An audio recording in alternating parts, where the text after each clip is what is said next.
This is your grandson. This is your grandfather. Red Hook Summer is the latest installment on my Chronicles of Brooklyn, New York. It started with She's Gonna Have It, which is a Fort Greene neighborhood. We're on now Fort Greene. Do the Right Thing was Bed-Stuy. He Got Game was Coney Island. Crooklyn was Bed-Stuy. Clock was Boerum Hill. And now Red Hook Summer. And Red Hook. Spike Lee's Red Hook Summer is a coming-of-age story of a young man's visit with his grandfather and the culture shock he experiences leaving his mother in Atlanta for the Red Hook projects in Brooklyn. Television and movies define who our boys are. How did you find both of these two young characters? Well, there's a junior high school around the corner where I went to, and there's a fantastic drama teacher there. His name is Mr. Edwin Robinson. I know I could find those kids, the two leads in his class, and I did. And how do you think they did? I think they did a great job. Yeah. I tend to like kids who haven't been taking acting lessons since they were 2. You know, I like to have more kids are just more natural. Spike, to me, like to so many people, he's the cornerstone of my adolescence. A lot of people say, you know, Do the Right Thing's the first thing they saw from me was School Days. I saw School Days first, and it blew me away because I felt like I was watching me. Felt like my experience mattered. He was speaking to something that resonated in my spirit as a child. You know, we saw like Webster and Different Strokes. There's this constant idea that where we are, there needs to be an escape from. You know, even your teachers. I remember my first grade teacher telling me, you know, you're gonna make it out of here. You'll get away. You can get away. And my goals became to escape by any means necessary. And Spike made it cool to be me. Known for celebrating and highlighting all that Black life has to offer, I thought I'd ask the famed director about his casting choices. I noticed that both of your female leads are curvy, they're darker skinned, they're voluptuous, and knowing how detailed and meticulous you are, obviously those were deliberate casting choices. You want to talk to me about that? Well, as love interests every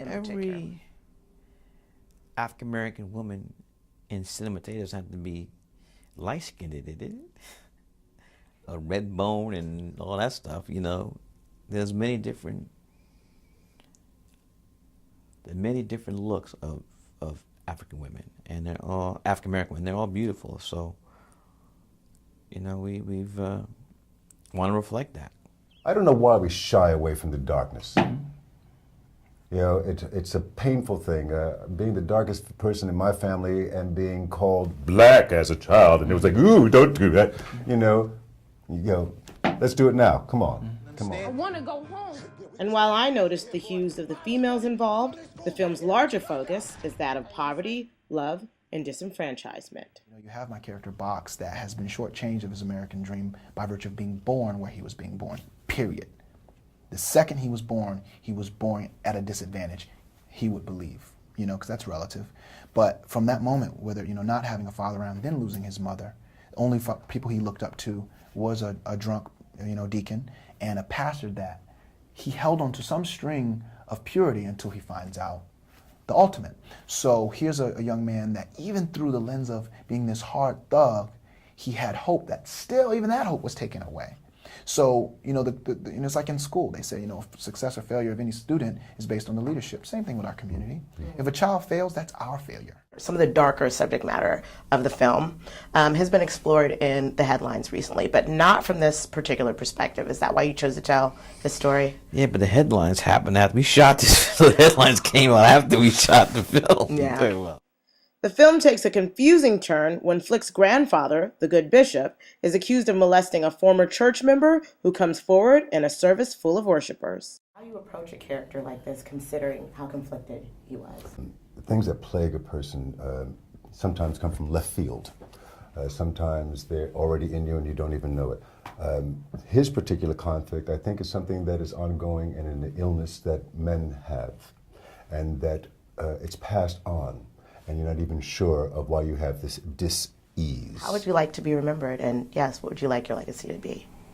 The legacy for me, I've always felt, of an artist is the work they leave behind. So the films, the documentaries, the music videos, the books, the commercials, they all speak for me.